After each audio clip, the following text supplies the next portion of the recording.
감사합니다. 누가복음 21장 25절에서부터 38절까지 말씀입니다. 누가복음 21장 25절에서부터 38절까지 말씀, 우리 하나님의 말씀 교독하겠습니다. 1월 성신에는 징조가 있겠고 땅에서는 민족들이 바다와 파도의 성난 소리로 인하여 혼란한 중에 곤고하리라. 사람들이 세상에 임할 일을 생각하고 무서워함으로 기절하리니 이는 하늘의 권능들이 흔들리겠음이라. 그때 사람들이 인자가 구름을 타고 능력과 큰 영광으로 오는 것을 보리라.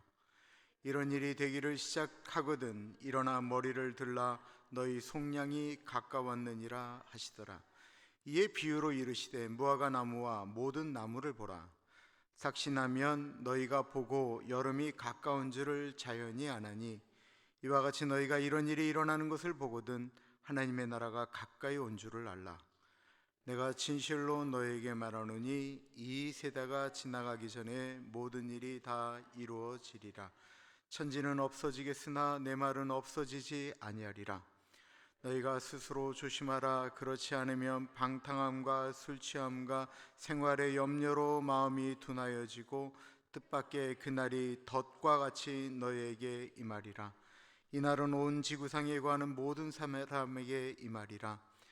이러므로 너희는 장차 올 이 모든 일을 능히 피하고 인자 앞에 서도록 항상 기도하며 깨어있으라 하시니라. 예수께서 낮에는 성전에서 가르치시고 밤에는 나가 감람원이라 하는 산에서 쉬시니 모든 백성이 그 말씀을 들으려고 이른 아침에 성전에 나아가더라. 오늘 본문 말씀은 종말에 관한 말씀입니다. 우리가 일반적으로 알고 있는 종말론, 그것은 우리가 그냥 신학적으로 종말론이라고 하는 것이 굉장히 중요함에도 불구하고 우리 한국 분들 가운데 머릿속에 있는 종말론은 언제 어느 때쯤 이 땅에 종말이 온다라고 이야기하는 기간이 정해진 종말론, 그래서 보통 시한부 종말론이라고 이야기합니다. 그리고 한국 사회를 강타하였던 이 시한부 종말론은 우리 한국 사람들의 마음 가운데 그리고 기독교인들에게마저도 참으로 안 좋은 것을 경험하도록 했고 인식하도록 했습니다. 언제쯤 이 세상에 종말이 온다라고 하는 시한부 종말론은, 이 종말론의 강점은 뭐냐면 거룩이고 분별인데도 불구하고 이 종말론에 사로잡혀서 살다 보면 어떤 일이 벌어지냐면 가정을 포기하게 되는 거예요. 그리고 사회적인 책임도 포기하는 것입니다. 근데 성경에 나와 있는 종말론은 한 번도 사회적인 책임을 포기하도록 한 적이 없어요. 제일 좋아하는 문구가 있다고 한다면 종말론 가운데 맷돌을 지를 두 여인이 하는데 한 사람이 거기서 올라간다라는 것입니다.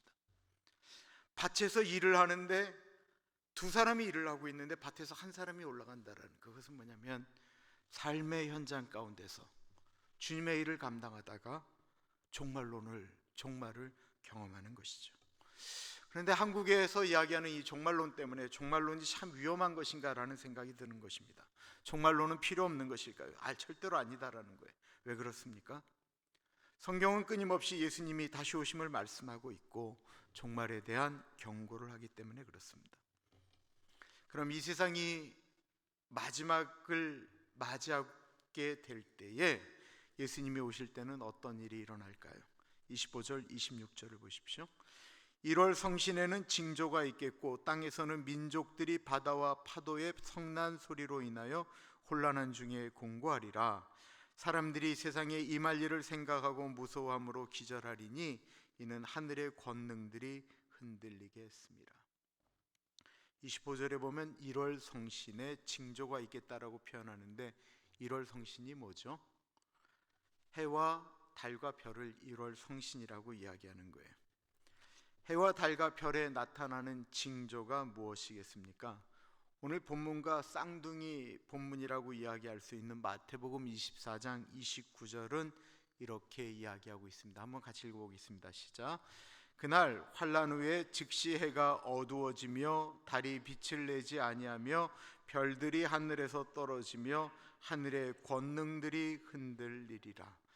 해가 어두워지고, 이것은 더 이상 해가 빛을 발하는 기능을 못한다라는 것입니다. 그럼 태양이 빛을 잃어버리면, 태양이 더 이상 빛을 지구 쪽으로 비추지 않으면 어떻게 될까요? 우리는 해가 쨍띵 뜨면 그 열이 우리 쪽에 오는 것을 느낄 수가 있습니다. 즉, 태양이 빛나지 않으면 지구는 식어가기 시작합니다. 정확히 12시간이, 태양이 더 이상 빛을 발하지 않으면 정확히 12시간 만에 지구의 전체 온도는 평균 0도가 되어진다고 합니다. 바다가 가장 늦게 식어지지요. 그리고 이 지구라고 하는 것에 우리가 숨을 쉴 수 있는 것은 산소가 있기 때문인데, 산소를 내는 것은 이 식물들이 광합성을 하기 때문에 그렇습니다. 그런데 식물들이 햇빛을 받지 아니하면 더 이상 산소를 내는 것을 멈춘다라고 합니다. 그럼 사람들은 더 이상 숨을 쉬는 것이 어려워지게 될 것입니다. 그리고 한 달이 지나게 되면 얼지 않는 바다마저도 다 얼어버리게 된다고 합니다. 이 세상은 해가 빛을 내기 때문에 생명을 유지하는데, 해가 더 이상 빛을 발하지 않으면 이 지구상에 생명을 유지할 수 있는 것은 아무것도 없는 것이죠. 은하계라고 하는 것은, 우리가 보이는 이 별들은 질서정연하게 움직이죠. 그 수많은 별들이 서로 어떤 법칙에 따라서 움직이고 있습니다. 그런데 그때쯤 되면 별과 별들이 충돌한다라는 것입니다. 그 소리가 얼마나 클까요? 일식과 월식이라고 하는 것이, 해와 달이 빛을 잃으면 일식과 월식이라고 하는 개념 가운데 이제 이 지구가 격동하기 시작하는 거예요. 그럼 쓰나미 같은 것이 일어나고 바다의 격변이 일어나게 되는 것입니다. 그러면 지금까지 우리가 상식적으로 생각했던 일들이 아닌 상식을 뛰어넘는 일들이 일어나게 됩니다.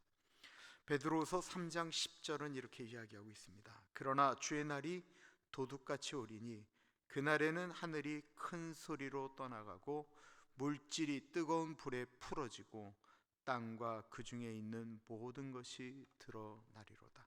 성경의 종말에 대한 이야기는 분명히 이 지각 변동이 일어나는 것은 초지일간 이야기하고 있어요. 다르게 이야기하는 것이 없는 것 보면 분명히 그 일이 일어난다는 것입니다. 과학이 발달하고 이성이 발달할수록 성경은 모순적이다라고 하는 이야기들이 끊임없이 나오고, 어떻게 이런 일이 일어날 수 있는가, 법칙대로 움직이는데 라고 생각하고 이야기를 했는데, 점점 더 과학이 발달하는데 과학으로 해결할 수 없는 이 지구의 변화가 끊임없이 일어나고 있다는 것입니다.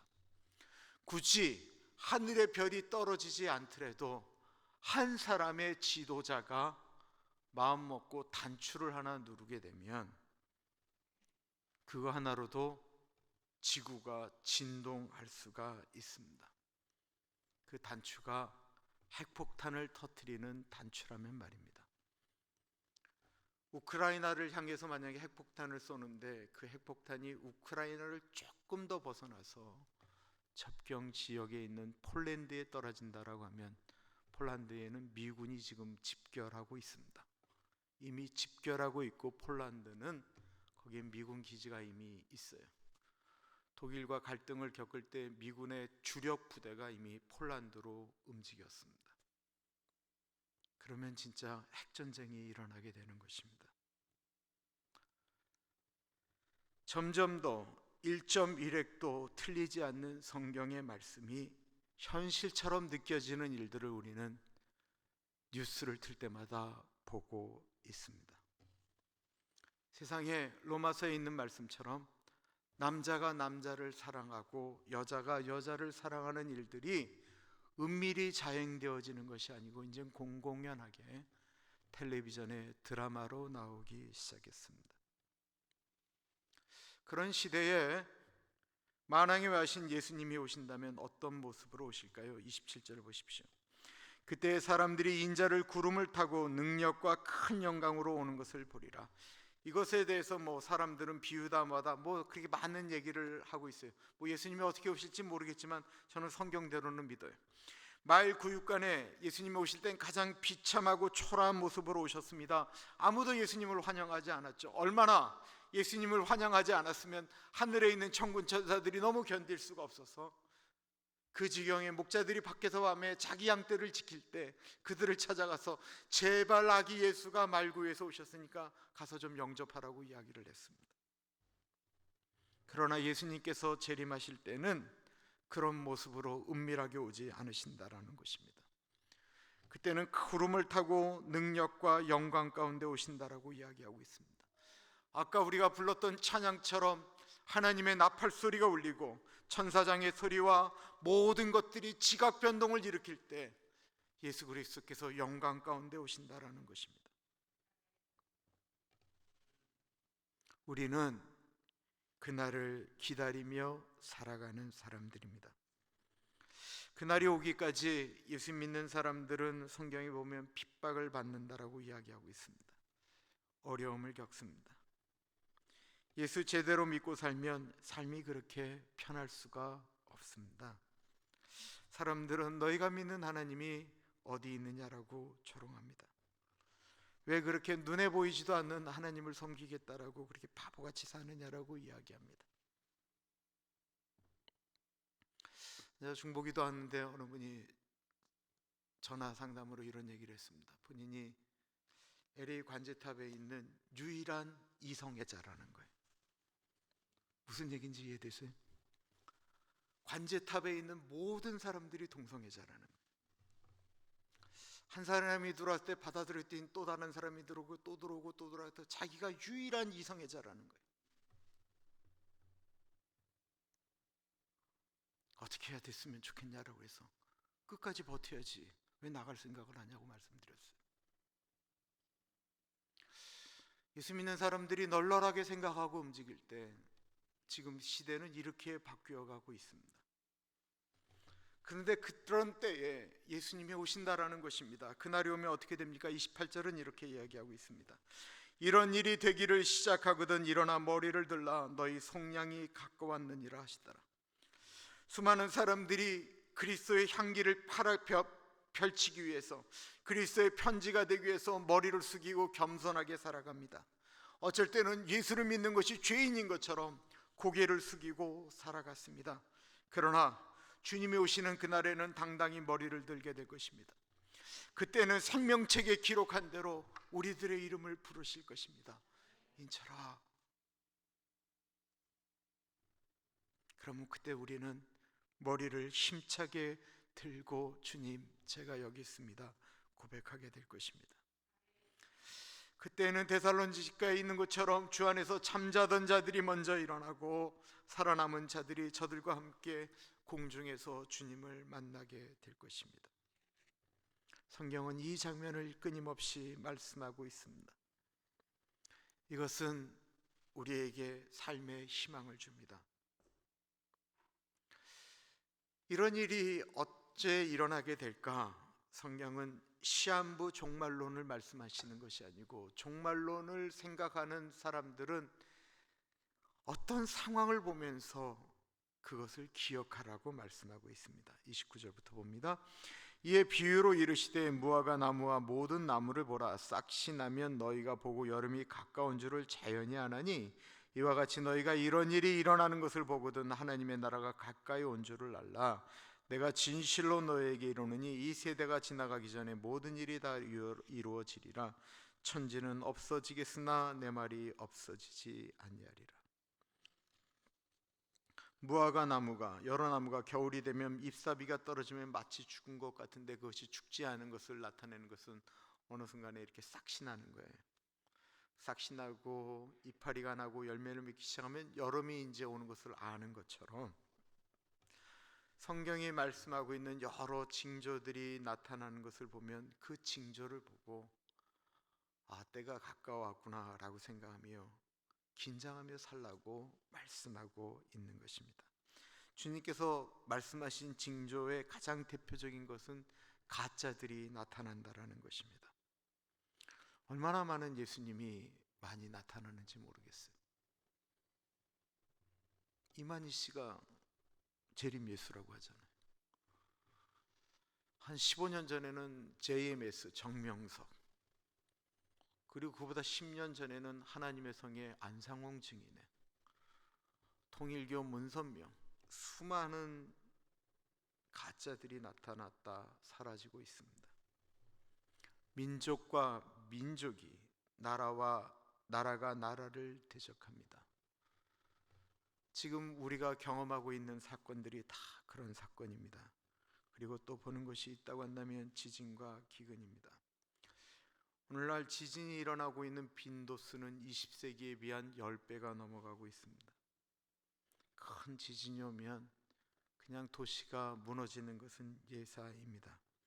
우리가 살고 있는 캘리포니아의 날씨가 예전과 다르다라고 하는 사실을 우리는 잘 알고 있습니다. 지난번에 말씀드렸던 것처럼 지금 캘리포니아의 가뭄은 100년 만의 가뭄이 아니고 통계적으로는 1200년 만에 제일 큰 가뭄입니다.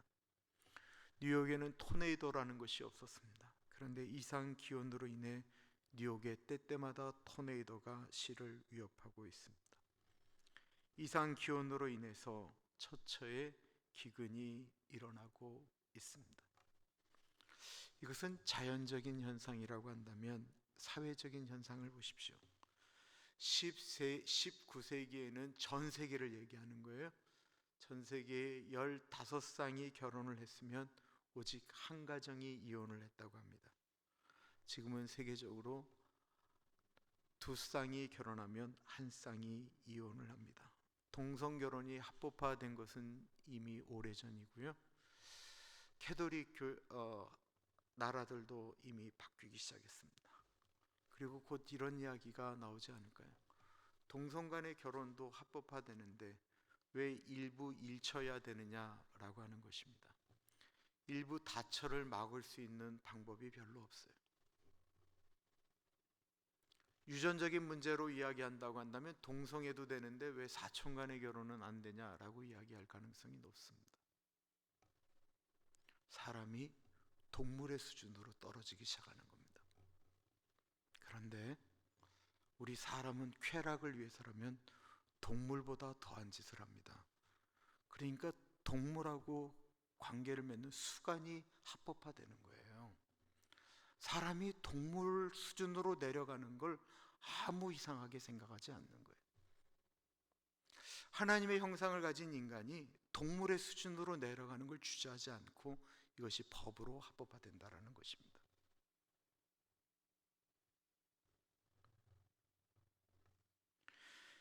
이런 이야기를 한다고 해서 종말이 사람들에게 다가오지는 않습니다. 정말로 무서운 것이 있다고 한다면 종말론의 문제는 종말론 때문에 사람들이 더 이상 종말을 생각하지 않게 됐다라는 거예요. 이런 경고를 사람들이, 특히 예수 믿는 사람들이 더 이상 두려워하지 않게 되었다라는 것입니다. 왜 그럴까요? 34절 보십시오. 너희가 스스로 조심하라. 그렇지 않으면 방탕함과 술 취함과 생활의 염려로 마음이 둔하여지고 뜻밖의 그날이 덫과 같이 너희에게 임하리라. 마음이 이젠 둔하여졌다라는 것입니다. 더 이상 그런 것을 보고 이제 더 이상 놀래지도 않는 거예요. 우리가, 여러분도 안 놀래고 저도 안 놀래요. 너무나도 충격적인 얘기들을 많이 들었기 때문에 더 이상 이것이 이제 놀라운 얘기가 안 되는 것입니다. 누가복음 17장에 보면 종말에 대한 이야기가 이미 나왔죠. 그 말씀이 오늘 말씀 34절을 이게 설명하는 것처럼 느껴져요. 노아의 때에 된 것과 같이 인자의 때에도 그러하리라. 노아가 방주에 들어가던 날까지 사람들이 먹고 마시고 장가들고 시집가더니 홍수가 나서 그들을 다 멸망시켰으며, 또 롯의 때와 같으리니 사람들이 먹고 마시고 사고 팔고 심고 집을 짓더니 롯이 소돔에서 나가던 날에 하늘로부터 불과 유황이 비오듯 하여 그들을 멸망시켰느니라.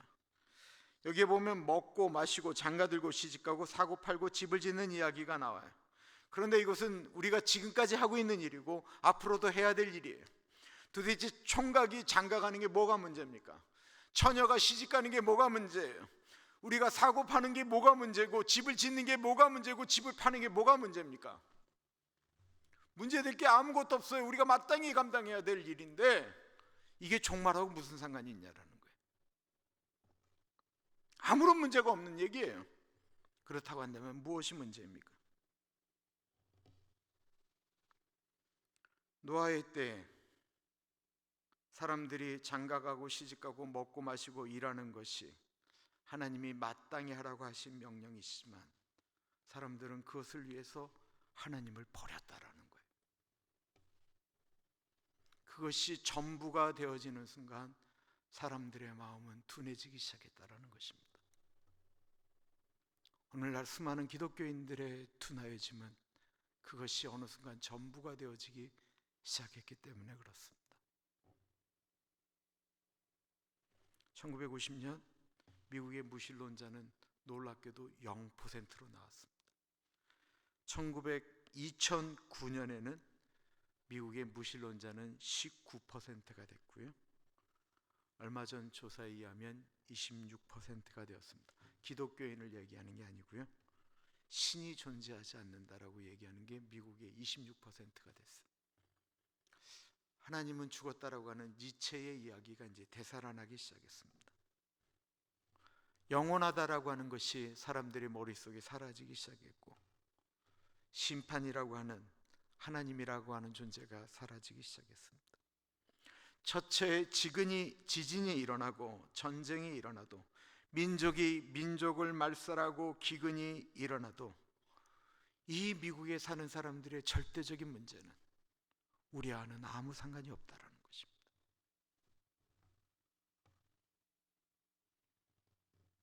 수많은 사람들이 그래서 이 미국에서 살기 시작하면서 하나님을 믿기는 믿되 하나님으로 하나님 되지 않게 하는 삶을 살게 되었다라는 것입니다.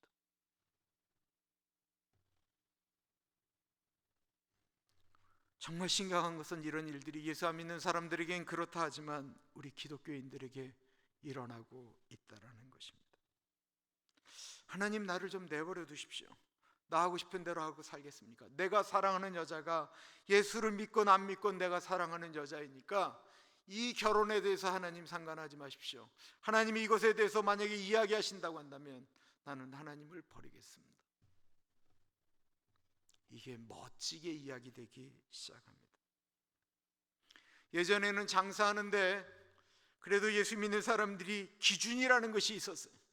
장사하면서 내가 해야 될 것과 하지 말아야 될 것, 예수 믿는 사람으로서의 기준이라는 것이 있었는데 오늘날 예수 믿는 사람이건 안 믿는 사람이건 장사하는 사람들의 기준이 똑같아졌다는 것입니다. 다시 말씀드리지만 예수 믿는 사람들이 추구하며 하나님께 기도하는 것이나 예수 안 믿는 사람들이 매일 소망하며 추구하는 것이 똑같다라는 거예요. 다른 게 아무것도 없게 되었어요. 모든 것들이 모호해지기 시작했습니다. 수많은 아기들이 문란한 성생활에 의해서 임신을 하게 되고, 수많은 아이들이 의사들에 의해서 낙태되어지는데 예수 믿는 분들이 그것을 통해서 돈을 번다라는 것입니다. 우리는 우리가 인간이니까 그렇지라고 말을 합니다. 내가 약해서 그렇다라고 이야기합니다. 예수님 믿어도 사람을 미워하고 예수님 믿어도 범죄하면서 우리는 나는 연약한 인간이기 때문에 라고 이야기를 합니다. 정말 우리가 연약한 인간이기 때문에 그렇습니까? 그럴 수도 있지만 로마서에 보면 하나님 두기를 마음에 싫어하기 때문에 그런 것입니다. 하나님을 사랑한다라고 하지만 자기 자신을 위해서는 하나도 양보하려고 하지 않습니다. 내 생활이 불편해지는 것을 견디지를 못합니다. 하나님을 사랑한다라고 고백은 하지만 스스로 삶에 있어서 조심하지 않습니다. 조심이 없기 때문에 우리는 예수님을 믿어도 종말론적인 삶을 살 수가 없습니다. 우리 자신에게 종말이 있다라고 하는 사실은 개인적인 종말과 이 땅이 언제는 종말할 것이다라고 알고 있으면서도 우리는 그것을 생각하지는 않습니다. 34절에 너희는 스스로 조심하라. 그렇지 않으면 방탕함과 술 취함과 생활의 염려로 마음이 둔하여지고 뜻밖의 그 날이 덫과 같이 너희에게 임하리라. 저는 방탕함과 술 취함보다는 뒤에 나오는 생활의 염려에 대해서도 생각을 하게 됩니다. 돈 많이 버는 것 말리고 싶은 생각 전혀 없습니다. 저는 우리 교인들이 돈에 대해서 걱정 안 했으면 좋겠다라고 기도합니다. 그런데 돈 버는데 정신이 나가서 마음이 둔해져서 하나님 잃어버리면 어떻게 합니까? 집은 궁궐 같은데 그곳에 하나님이 안 계시면 어떻게 하겠습니까? 하나님 앞에 섰는데 내 앞에 같이 계실 그 좋으신 하나님이 없으면 어떡하겠습니까? 비싸고 좋은 곳에서 식사하고 술을 마시는데 그날 내 영혼을 부르면 어떡하겠습니까? 젊은이들이 예수 믿는데 하루 종일 인터넷을 합니다. 하루 종일 주식에 온 신경을 거기에 온 힘을 다 쏟습니다. 인터넷 하는 것이 나쁩니까? 주식하는 것이 나쁩니까? 아닙니다. 그거 나쁜 것 아니에요. 그것이 문제가 아니라 마음이 둔해져서 그날에 하나님 잃어버리고 종말을 맞을까 두려운 것입니다. 태풍이 온다고 하면 걱정해야 되는데 둔감한 사람들은 비 오는 것 보면서 빈대떡에 막걸리를 생각한다는 것입니다. 오늘 설교가 굉장히 진지한가 봐요. 묻지들도 않으시네. 지진이 온다라고 하는데 내 집은 괜찮을 것이다라고 생각한다라는 거예요. 미국의 한인들 중에 한국처럼 방탕한 분들을 본 적이 별로 없습니다. 술이 취해서 한국처럼 길거리에 오바이트하고 하는 사람들을 본 적도 저는 미국에서는 없었습니다. 정말 걱정되는 것이 있다고 한다면 바로 이 생활의 염려로 마음이 둔해지는 것입니다. 정말 사는 것이 어렵다 보니 그 문제 해결하려고 주님을 잃어버린다라는 거예요. 이게 제일 가슴이 아파요. 나중에 좀 나아지면이라고 말씀하시는 교인들을 볼 때가 있습니다. 그러다가 신앙을 잃어버립니다. 아이들에게도 이 미국에서 잘 살려면 돈을 잘 벌어야 하는 직업을 가져야 된다라고 이야기하며 그것 신경 쓰다가 우리의 아이들이 정작 신앙을 잃어버리는 일에는 등한히 한다라는 것입니다. 아이들이 믿음이 있으면 능히 이길 수 있는데 죽을 것 같은 아픔도 천국에 대한 소망을 가지면 넘어갈 수 있는데 이 고통이 끝나고 나면 천국이 기다리고 있는데 그 고통이 뭐 그렇게 어렵겠어요? 정말 예수님 모시면 어떻게 됩니까? 우리가 찬양으로는 좋아하는데 이 찬양 정말 얼마나 기가 막힌 찬양입니까? 높은 산이 거친 들이 초막이나 궁궐이나 내 주 예수 모신 곳이 그 어디나 하늘나라 주의 얼굴 뵙기 전에 멀리 뵈던 하늘나라 내 마음속에 이루어지니 날로 날로 가깝도다. 할렐루야 할렐루야 찬양하세 내 모든 죄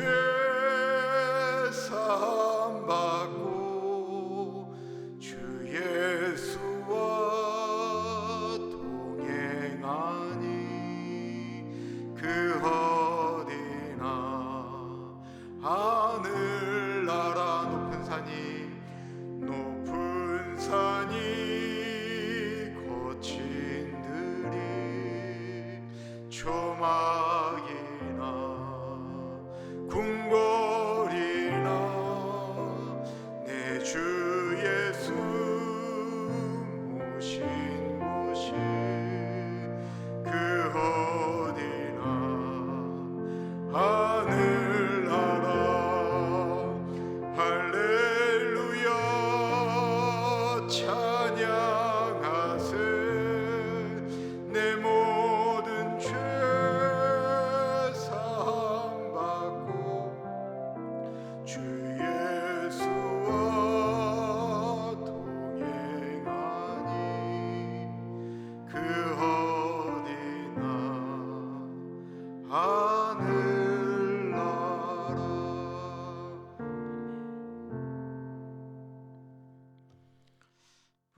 이런 질문을 하게 되죠. 그럼 우리가 어떻게 장가가고 시집갔고 사고 팔고 먹고 마시며 집을 지으면서도 이 종말의 때를 종말론적으로 살아갈 수 있겠습니까? 우리의 질문이지요. 35절과 36절은 이렇게 이야기하고 있습니다. 이날은 온 지구상에 거하는 모든 사람에게 이 말이라. 이러므로 너희는 장차 올 이 모든 일을 능히 피하고 인자 앞에 서도록 항상 기도하며 깨어 있으라 하시니라. 휴거에 대한 여러 가지 해석이 있지만 이것에 대해서 피하고라고 하는 개념에 대한 그 보편적 해석이라기보다는 보수적인 해석은 어려움이 오기 전에 들림을 받는다는 휴거에 대한 이야기를 하죠. 인자 앞에 서도록 항상 기도하라고 깨어 있으라고 말씀하고 있습니다. 기도하면 종말론적으로 살 수가 있습니다. 왜냐하면 기도하면 지옥 같은 세상도, 기도하면 그곳이 지옥이지만 이겨나갈 수 있는 은혜를 주시기 때문에 그렇습니다. 어느 날 하나님 정말 죽겠습니다라고 얘기하는데, 기도하는데 찬양이 정말 나오는 거예요. 평화 평화로다 하늘 위에서 내려오네. 이해할 수 없는 힘으로 그곳을 넘어가는 것입니다. 높은 산이나 거친 들이나 초막이나 궁궐이나 내주에서 모신 곳이다라고 고백하는 그것이 기도하면 일어난다라는 거예요. 기도하면 시험을 이기고 기도하면 이 세상을 이기는 능력이 온다라는 것입니다. 기도는 내가 그리스도인으로 살아가고 있다라는 증거입니다. 내가 살아있는 그리스도인이라고 하는 것은 내가 얼마나 기도하느냐에 달려있다라는 것입니다. 신앙적으로 죽은 자의 모습으로 살아가는 사람의 이유는 기도하지 않기 때문에 그렇습니다. 종말론적으로 살아가면 억울한 일을 당해도, 아픔을 당해도 주님의 마음으로 살아갈 수 있는 힘이 생기게 되는데, 베드로전서 4장은 이렇게 말씀하고 있습니다. 만물의 마지막이 가까이 왔으니 그러므로 너희는 정신을 차리고 근신하여 기도하라. 무엇보다도 뜨겁게 서로 사랑할지니 사랑은 허다한 죄를 덮느니라. 서로 대접하기를 원망 없이 하고 각각 은사를 받은 대로 하나님의 여러 가지 은사를 맡은 선한 청지기 같이 서로 봉사하라. 만일 누가 말하려면 하나님의 말씀을 하는 것 같이 하고 누가 봉사하려면 하나님이 공급하시는 힘으로 하는 것 같이 하라. 이는 범사의 예수 그리스도로 말미암아 하나님이 영광을 받으시게 하려 함이니 그에게 영광과 권능이 세세에 무궁하도록 있느니라. 아멘. 종말의 때에는 기도하라고 말씀하고 있습니다. 그리고 중요한 이야기가 나오는데, 종말의 때에는 기도하고 서로 사랑하고 대접하라고 말씀하고 있습니다. 이게 종말의 때가 되면 사람들은 자기를 사랑하고 사람을 미워하기 때문에 그때는 반대 정신으로 더 나가야 된다는 거예요. 그러시면서 무슨 일을 하면 이야기를 하려고 할 때 죽게 하듯 하고, 무슨 일을 하려면 하나님 하듯 해서 하나님께 영광을 돌리라는 것입니다. 무슨 말이에요? 종말론을 살아가는 사람, 종말론적으로 살아가는 사람은 산속으로 들어가는 게 아니에요. 종말론적으로 살아가는 사람은 시대가 무너지면 무너질수록 내가 있는 곳에서 만나는 사람들을 하나님 대하듯 해야 된다는 것입니다. 예수님을 믿는데 장가 갔으면 열심히 아내 사랑하기를 죽게 하듯 사랑해야 된다는 것입니다.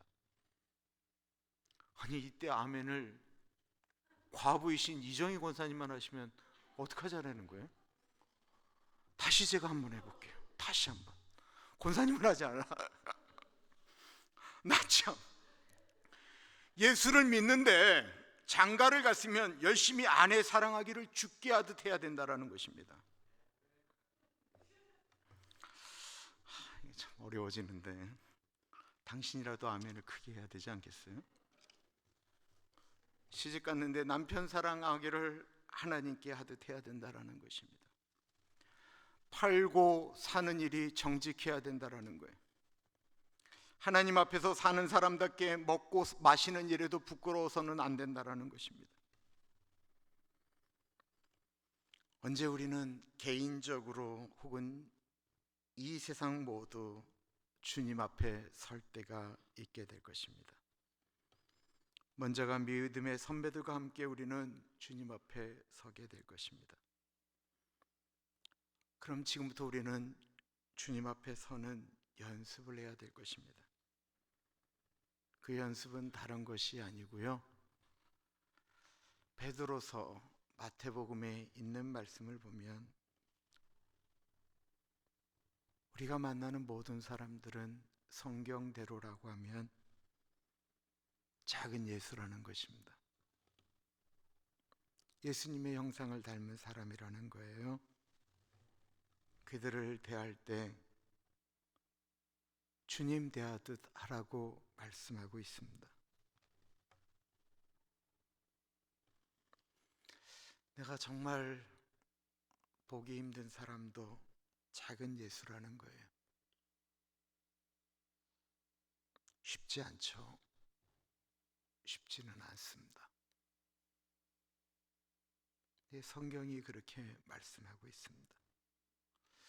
성경은 내가 굶주렸을 때에, 내가 목말랐을 때에, 내가 헐벗었을 때에 내가 나에게 먹을 것을 주고 마실 것을 주고 입을 것을 주었다라고 우리 눈에 보이는 작은 예수에게 한 것을 예수님은 나에게 했다라고 말씀하고 있습니다.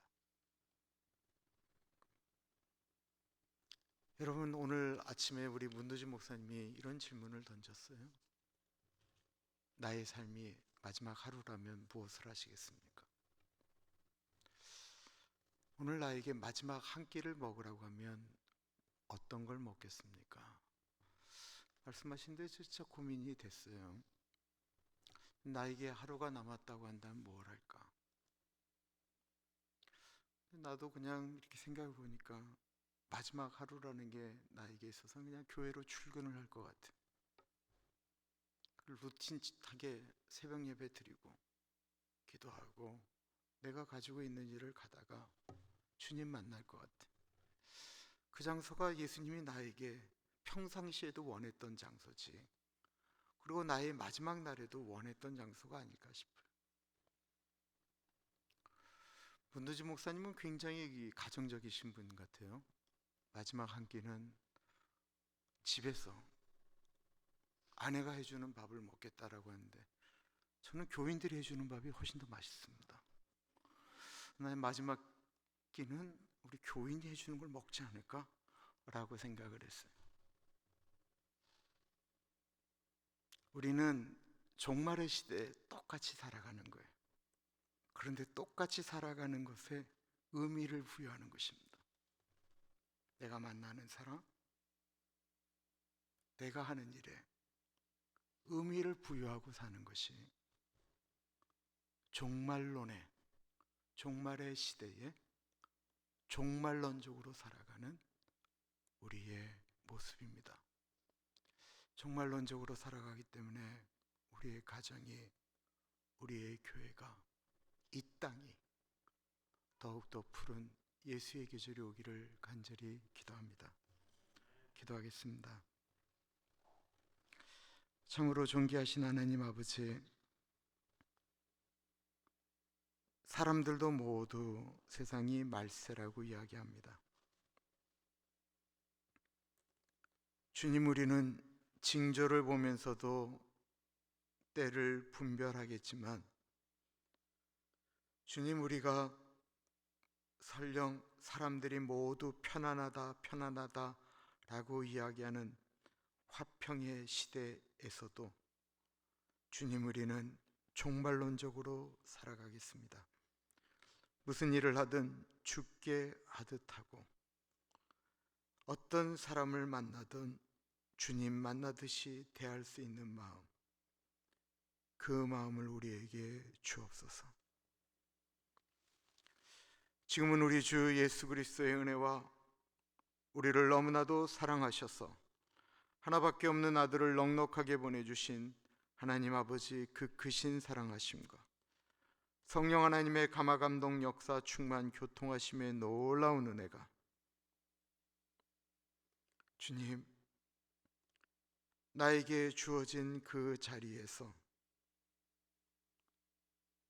주님 만난 날을 기대하며 내가 감당해야 될 일들을 걸어가겠습니다 고백하는 사랑하는 죄 백성들 머리 위에 지금으로부터 영원토록 같이 하시길 간절히 축원하옵나이다. 아멘.